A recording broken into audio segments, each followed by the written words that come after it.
Vamos a compartir la palabra del Señor en esta mañana.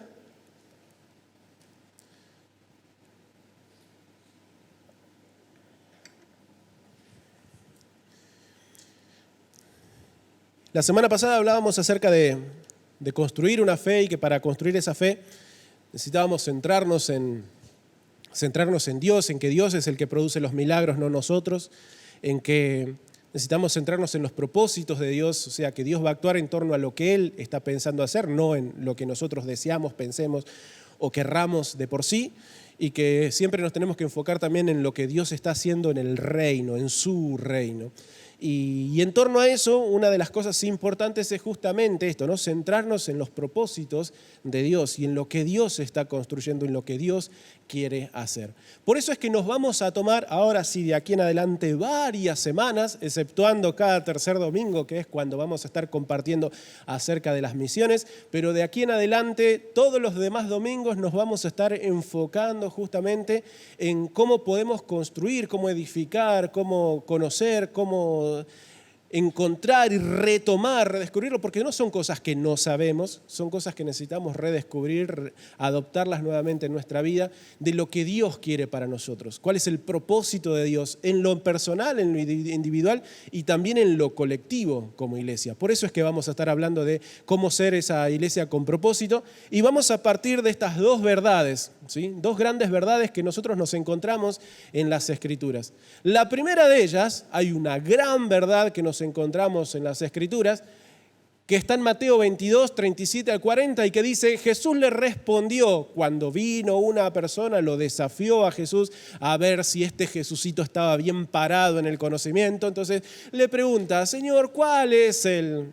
Y todo lo demás, ¿no? Para hacerlo. Entonces Jesús le responde y dice: amarás al Señor tu Dios con todo tu corazón, con toda tu alma y con toda tu mente. Este es el primero y más importante mandamiento. Y el segundo es semejante al primero: amarás a tu prójimo como a ti mismo. De estos dos mandamientos dependen toda la ley y los profetas. O sea que si tendríamos que hacer un resumen de la Biblia, de lo que se trata la Biblia, justamente tiene que ver con esto. La Biblia, la intención sobre todo de la ley, de todo lo que está escrito en el Antiguo Testamento, tiene la intención de ayudarnos a conocer a Dios, a amarle a Dios, pero también de cómo relacionarnos con los demás, de cómo tiene que ser nuestro comportamiento en lo individual, pero también en nuestras relaciones con las demás personas. Y esto es importante, entonces por eso es que tenemos allí una especie de frase final en donde nos dice: de estos dos mandamientos depende todo. Todo depende de esto. Amar al Señor, ¿sí? Amar a nuestro prójimo. Amar al Señor, amar a nuestro prójimo. Ya de ahí, si todo lo filtráramos en torno a eso, muchas de las cosas las tendríamos que volver a reinterpretar. Incluso, creo que este ejercicio de ir encontrando nuevamente o de enfocarnos en leer las Escrituras, yo sé que usted lo hace, pero de poder hacerlo más intencionalmente todos juntos, nos va a ayudar a encontrarnos con un montón de cosas. Y si lo filtramos en torno a esto, ¿no? De todo me enseña a amarle a Dios, todo me enseña a amar a mi hermano, hay muchísimas cosas que va a tomar un significado más profundo. Porque a veces hemos utilizado la Biblia, a veces hemos utilizado el Antiguo y el Nuevo Testamento, más para hablar de nosotros que hablar de Dios, o que hablar de lo que Dios espera en nuestro trato hacia los demás. Entonces, teniendo esto como algo que nos ayude a filtrar, vamos a recuperar y retomar muchas cosas. Entonces acá nos encontramos con dos grandes verdades, ¿no? De que tienen que ser parte de nuestra vida: amar a Dios y amar a nuestro prójimo. Dos grandes verdades, una gran verdad resumida en este versículo. Y por otro lado, tenemos otro pasaje de la Escritura que tiene un peso muy fuerte y de que a veces nos preguntamos: ¿y cuál es la misión de la iglesia? ¿Y cuál es la visión de la iglesia? ¿Y qué tenemos que hacer por la iglesia? No podemos inventarlo mucho a eso. No podemos rebuscarlo demasiado porque hay una tarea que tenemos como iglesia. Hay algo que Dios espera de nosotros y es algo que Jesús mismo nos dijo. Fíjese, nos dice Mateo 28, 19 al 20: por tanto vayan y hagan discípulos en todas las naciones y bautícenlos en nombre del Padre, del Hijo y del Espíritu Santo. Enséñenle a cumplir todas las cosas que les he mandado y yo estaré con ustedes todos los días hasta el fin del mundo. Amén. ¿Sí? También es algo que el Señor nos ha enviado a cada uno de nosotros a cumplir esta tarea. La tarea de que sigamos hablando de Jesús, de que sigamos dando a conocer el amor de Dios tan grande por la humanidad, que envió a su Hijo a morir por cada uno de nosotros para que podamos tener redención, para que podamos tener perdón, para que podamos tener otra oportunidad nuevamente. Y esto es algo que no termina en mí. No se trata de yo conocer lo que Dios ha hecho por mí, sino que está también en transmitir, ¿sí? En seguir compartiendo, en seguir llevando lo que Dios ha hecho en cada uno de nosotros. Así que nos encontramos también con este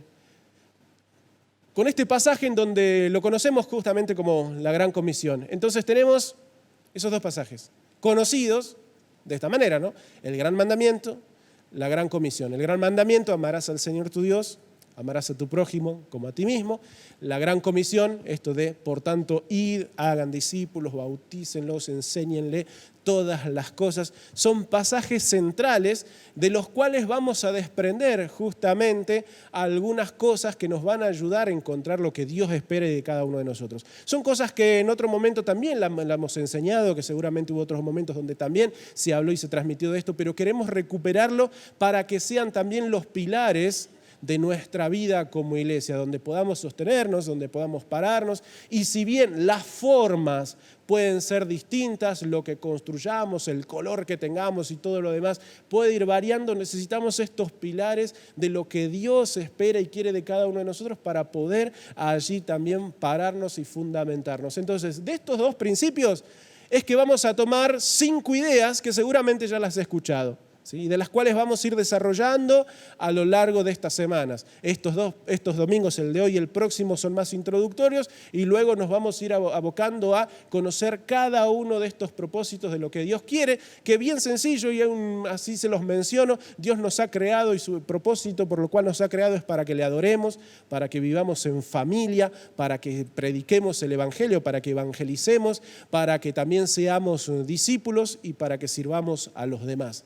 Esos son los principios, esos son los propósitos de los cuales vamos a estar remarcando, hablando, y los cuales los vamos a adoptar para nuestra vida como iglesia también. Entonces, teniendo en cuenta esto, que de estas dos verdades se van a desprender justamente los propósitos principales para nuestra iglesia, de los cuales vamos a estar enseñando, de los cuales vamos a estar compartiendo, los cuales vamos a recordar también, porque ya les digo, muchos de estos ustedes conocen acerca de estas cosas, y los vamos a tomar fuertemente para esta etapa en que vamos a estar iniciando, los propósitos principales de la iglesia. Y hay una frase que corresponde a quien ha diseñado un poco, propuesto esta teoría de los 5 propósitos, que se llama Rick Warren, es un pastor norteamericano, y una de las grandes frases que él tiene es justamente esta, ¿no? Que un gran compromiso con el gran mandamiento y con la gran comisión hará crecer una gran iglesia. Si para nosotros es importante amar a Dios y amar al prójimo, si para nosotros es importante cumplir la gran comisión de predicar el Evangelio, de poder enseñar a otros a vivir todo lo que Jesús nos ha enseñado primeramente a cada uno, y también el hecho de vivir como comunidad, de vivir como familia, eso nos va a hacer crecer también como una gran iglesia.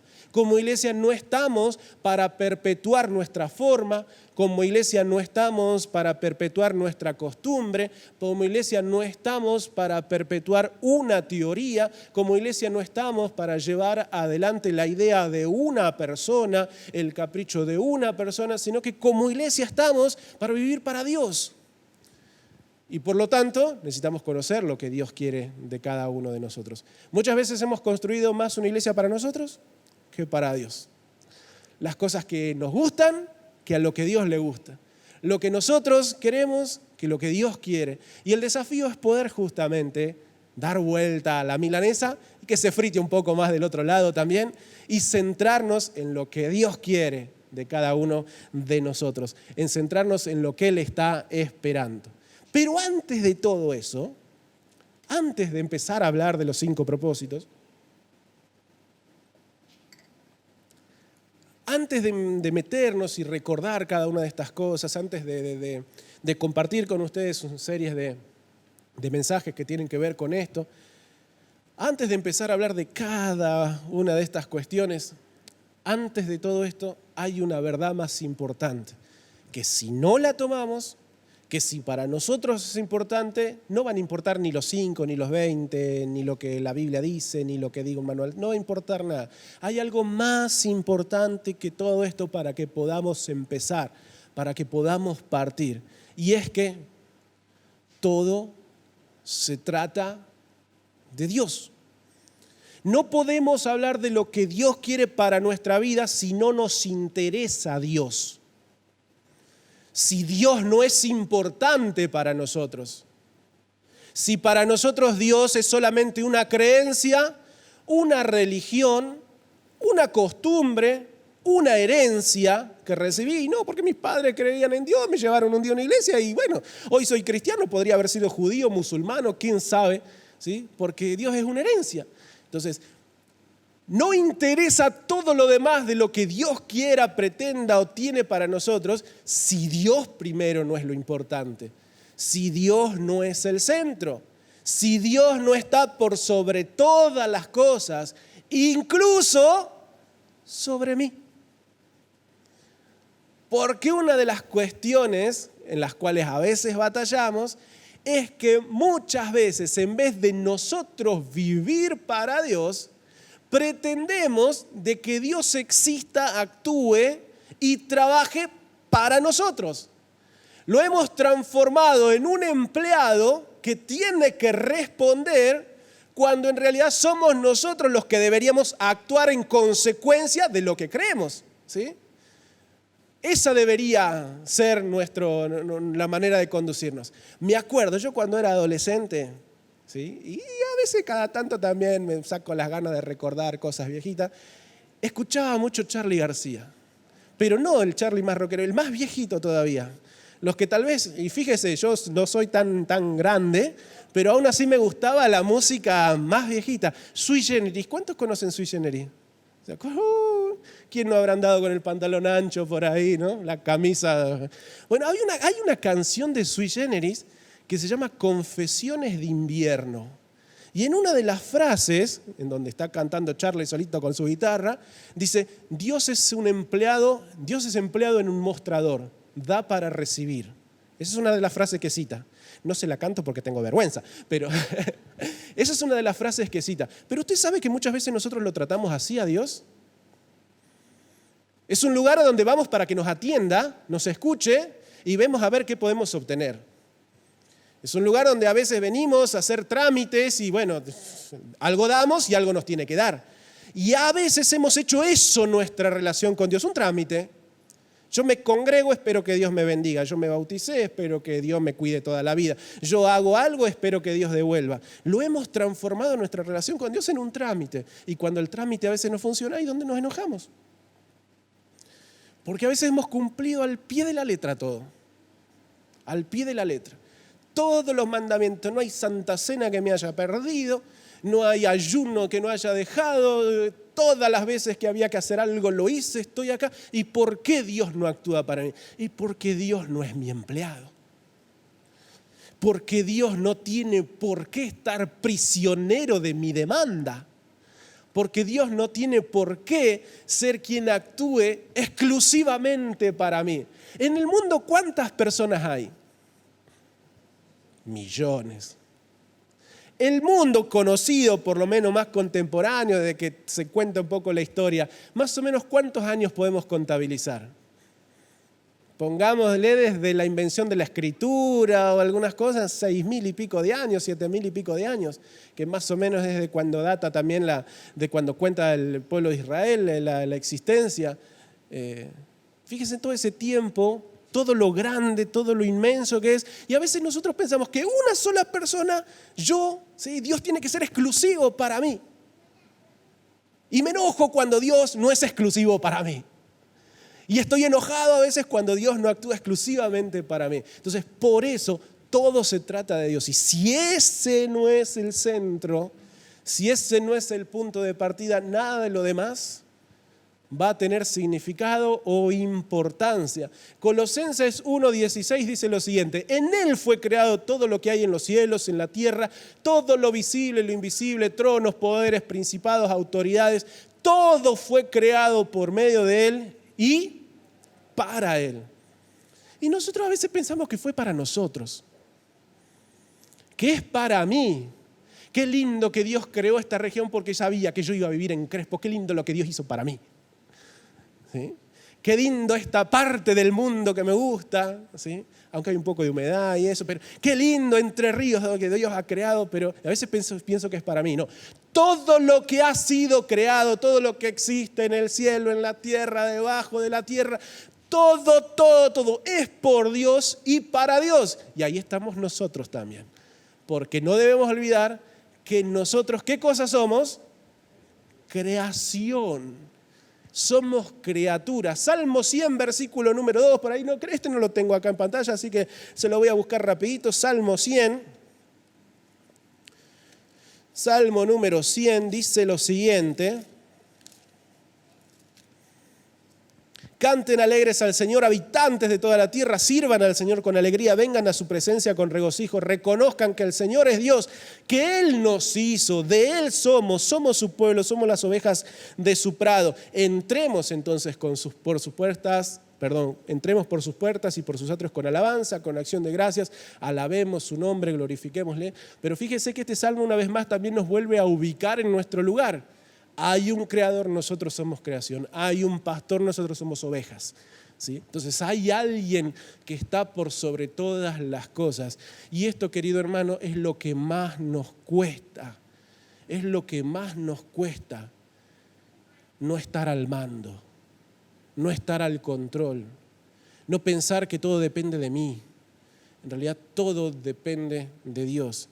Y es la actitud que más nos cuesta construir. Nuestras frustraciones, muchos de nuestros enojos, muchas de las cosas que no entendemos, es porque llegó un punto que no podíamos controlar más. Y ahí fue seguramente nuestro mayor crecimiento en nuestra fe.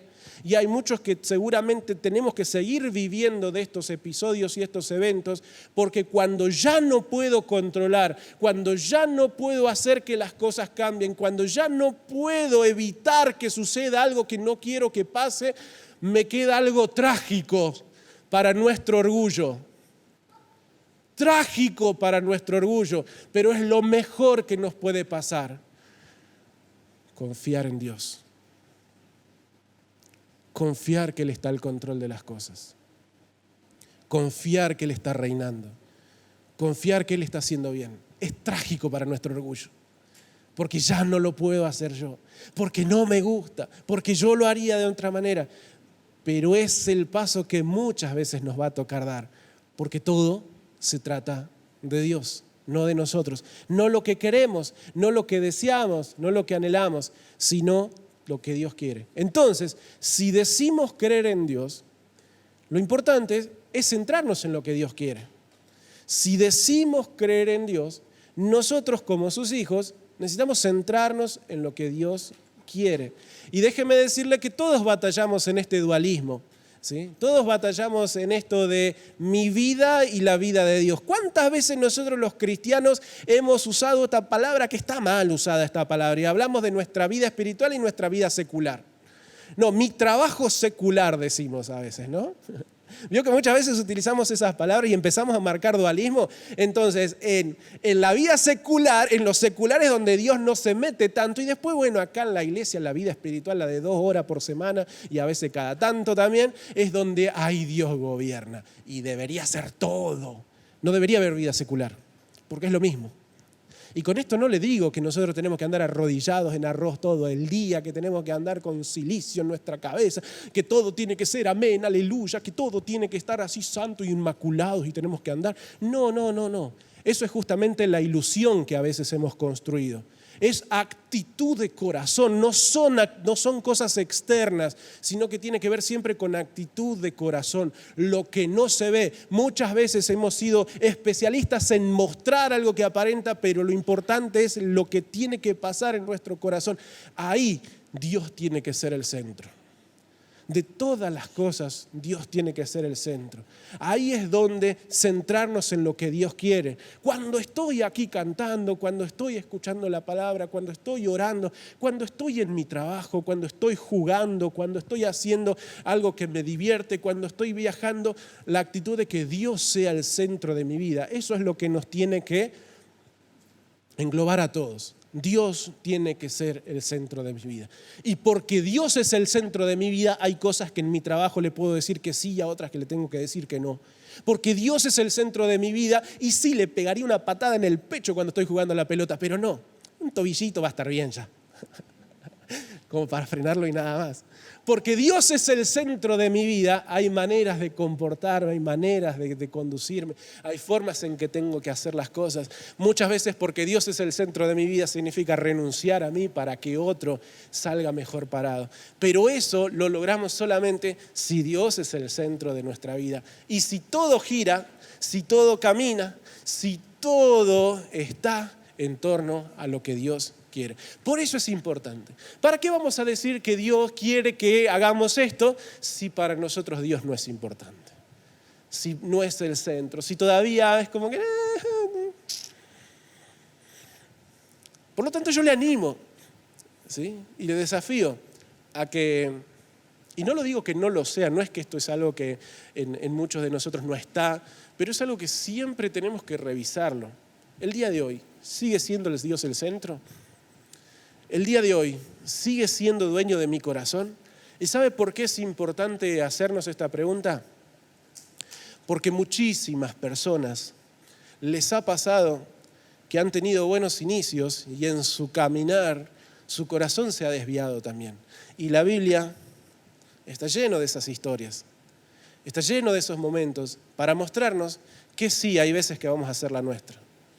Y no es que por un error no tenemos más oportunidad, ya no se puede volver a intentar, no. Justamente también esas mismas historias nos dicen que se puede volver, que es posible comenzar, que es posible hacer todo diferente también en nuestra vida. Entonces, por eso necesitamos siempre enfocarnos en Dios, ¿sí? Enfocarnos en Él y que Él sea el centro de nosotros y no nosotros mismos, porque ahí es donde a veces todo se empieza a poner complicado. Podemos tenerlo todo, podemos nosotros ser los mejores, podemos ser súper importantes, pero el verdadero sentido de la vida lo vamos a encontrar en vivir primeramente para Él y en segundo lugar para lo que Él quiere de cada uno de nosotros. Y me encanta este versículo, de los cuales en alguna oportunidad hemos compartido también algunas reflexiones. Eclesiastés capítulo número 12, versículo 13 al final. ¿Sabe quién escribió este libro? Que es una especie de proverbios, justamente está después del libro de Proverbios. ¿Sabe quién escribió este libro? Este libro lo escribió Salomón, el que escribió el libro de los Proverbios. Hace un tiempo atrás escuché a un pastor enseñar acerca de, así muy generalmente, ¿no?, algunas cositas sobre Proverbios y compararlo a Proverbios con Eclesiastés. El libro de Proverbios, este pastor decía, ¿sí?, el libro de Proverbios es el ideal, lo bonito, el top. El libro de Eclesiastés es lo que realmente vivimos, lo que realmente hacemos. Porque justamente en eso, contrastando a el mismo autor, tanto el rey Salomón escribió tanto el libro de Proverbios como el libro de Eclesiastés. En el libro de Proverbios nos dice, haz esto y te irá bien, haz aquello y te irá mejor, esta es la forma que nos va a llegar a la vida, dale al Señor, todos los consejos hermosos. Pero cuando vamos a Eclesiastés, el mismo autor, Salomón dice, vanidad de vanidades, todo es vanidad. Yo sabía lo que tenía que hacer, porque escribí el libro de Proverbios, sabía lo que tenía que hacer, pero hice cualquier cosa. Empieza a recorrer primer capítulo de Proverbios, segundo y tercero, y nos dice, yo el predicador era rey en Jerusalén. ¿Y se acuerda cómo empezó el rey de Jerusalén? El rey Salomón. Magnífica, una oración, dedicando el templo que había construido para Dios, diciéndole, Señor, el Dios le dijo, pedime lo que quieras, yo te lo doy. Y el lindo y humilde Salomón dijo, Señor, no quiero plata, no quiero oro, sabiduría. Qué buen tipo, ¿no? Qué ejemplo. Y Dios, ¿qué hizo? Se la dio. No había otro hombre como Salomón sabio. Esa sabiduría lo llevó a ser grande, a ser el mejor administrador del mejor reino que hubo en la historia. Pero en un momento, yo Salomón, que fui el rey sobre Jerusalén, no sé, me di al vino, a las mujeres, a los placeres. Dije, esta casita es chiquita y se construyó mansiones. Un terrenito, 2 tengo y se compró hectáreas y hectáreas. Dije, está poquita la billetera. Y se hizo cofres y amontonó y tuvo lo que quiso. Tenía una sola suegra, se buscó 300 suegras más, por lo tanto tenía 300.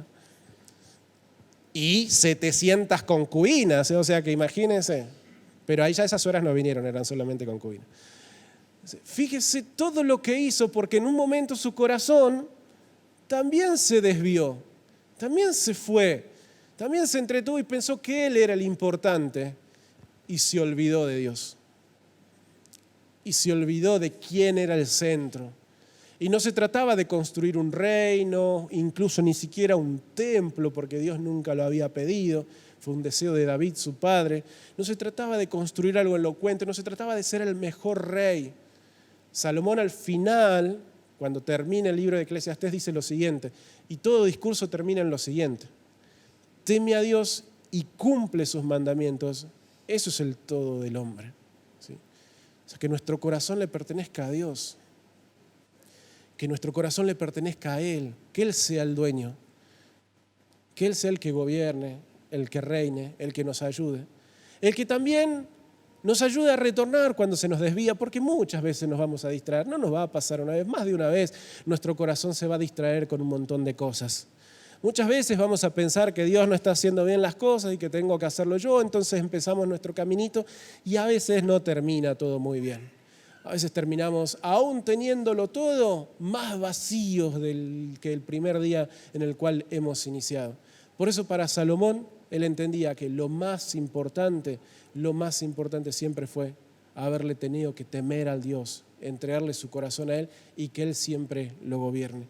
Y esa es la propuesta, querido hermano.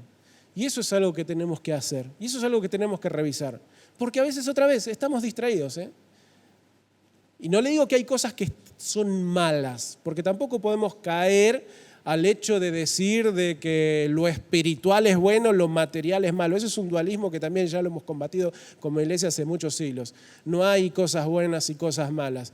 Las cosas no tienen moral, el dinero no tiene moral, las mansiones no tienen moral, un auto no tiene moral, las cosas no son malas, internet no tiene moral, internet no tiene moral.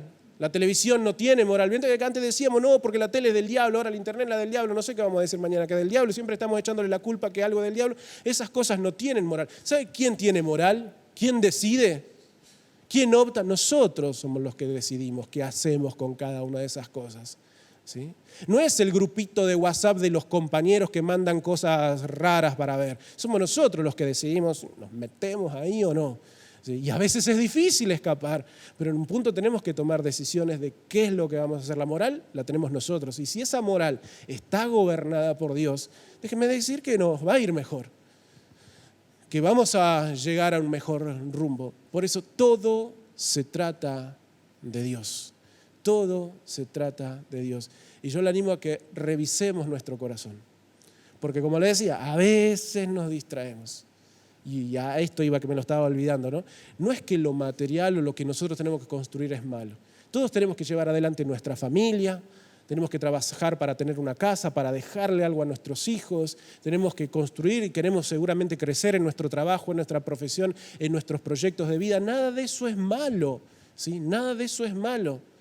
Pero lo malo es sacarlo a Dios de esas cosas, es correrlo a Dios de ahí. Es no dejarle que se meta en todas esas cuestiones. Y yo le animo, sigamos soñando, sigamos creciendo, sigamos avanzando, sigamos persiguiendo nuestros anhelos, nuestros deseos, pero que Dios se meta en todo, que Dios se nos meta en todo. Y cuando hay algo que tiene más olor a carne, o sea, más olor a mí, que olor a Dios metido, y que ahí podamos dar también el cambio de decir, no, Señor, no mi voluntad, sino la tuya. No mis planes, sino los tuyos. No podemos hablar de lo que Dios quiere si para nosotros Dios no es importante. Y yo le animo a que revisemos eso. ¿Es Dios tan importante para mí? ¿O me da lo mismo? Y no sé, qué sé yo. A ver. ¿Dios existe o no existe? ¿Me cambia la vida? Si para nosotros Dios no es importante, ¿qué hacemos acá? Está ideal para estar mateando una torta frita mañanera, medio ahí, más para dormir. ¿Sí? ¿Qué hacemos acá? Pero si estamos acá, no lo hagamos tampoco porque, no, tengo que ir porque si no me siento culpable, y todo, sino que todo lo que hagamos es porque Dios es importante. Es porque quiero que Dios sea el centro, porque seguramente hay muchas cosas de las que hago, de incluso que tal vez tenga que hacer otras, hay cosas que tenga que cambiar, hay cosas que tenga que mejorar, pero lo importante no es lo que hago, lo importante es que Dios sea el centro y que Él marque cada uno de mis pasos, que Él me diga qué es lo que tengo que hacer. Por eso es que se trata de Dios y solamente de Dios y solamente de Él. Y déjeme decirle que va a doler, duele. Porque porque ese paso de ay, cómo duele. A mí me duele, no sé usted, a mí me duele mucho. Cuando yo, ay, no, lo venía haciendo tan bien yo, y ahora que Dios se quiera meter y hacerlo de otra forma, ¿cómo duele? ¿Sí? Pero deje que es mejor, va a doler, pero es mejor. ¿Sí? Es mejor. Yo lo he contado y lo he comentado en algunas reflexiones, creo que del año pasado ya, todo este tiempo de cuarentena, de pandemia, de situación, trayéndolo a la vida de la iglesia, de que si empezábamos, no empezábamos, de que se puede, que no, que virus, que uno sí, que otro no, que esto, que aquello, que... Estaba dando vuelta en la cocina de mi casa y estaba así un día. Guada estaba ahí haciendo algunas cosas y yo andaba atrás de ella así. Y en un momento le dije, Dios armó este lío, Dios lo va a arreglar, ¿sí? Dios lo va a acomodar. Yo tenía ganas de hacerlo a mi forma, pero no se podía. Ahí que nos queda, Dios lo va a arreglar. Se trata de Dios. Y cuando Dios está en el centro, Dios sabe la puerta que va a abrir, la puerta que va a cerrar, lo que va a clausurar, lo que no va a clausurar. Y no quiere decir que vamos a tener que estar de brazos cruzados y tan solamente esperar. Hay cosas que vamos a tener que accionar, pero no en torno a nuestro pensamiento, sino a lo que Dios espera.